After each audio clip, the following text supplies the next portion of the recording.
Би бол ингэж бодоод байгаа шүү. Энэ нийслэл одоо ер нь баялагын хараад болчих шиг байна. Ер нь хаа газар одоо нэг их мөнгө цутах нь тэнд авилга, эрх мэдлийн тулаан одоо нэг ийм л юм нүүрэлдэг ийм юм байна. Би нийслэлийг баялагын хараад хүрчлээ гэж бодож байгаа. Хэмжээ хязгааргүй улсын төсөвтэй дүүх хэмжээний мөнгө зарцуулдаг. Жилдээ ижид одоо хэд тодтол хийгээд байна. 3-4 удаа тодтол хийгээд байгаа шиг байна. Ерөөсөө. Одоо жишээлбэл хууль зүйн дотоод цэргийн салбар ярьж байгаа шүү. Би энэ 30 мянга албан агч ажилладаг. Монгол улсын одоо хэл цагдаа шүүхийн шийдвэр одоо ингээд харьяалт тийм ээ.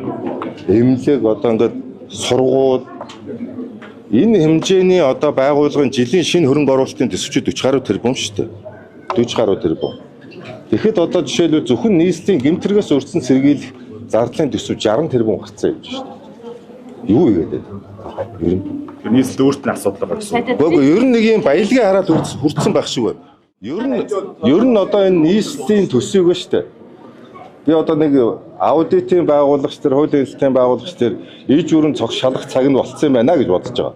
Энэ байр сууриа би засгийн газрын 4 удаагийн хурал дээр хэлчихэд байгаа.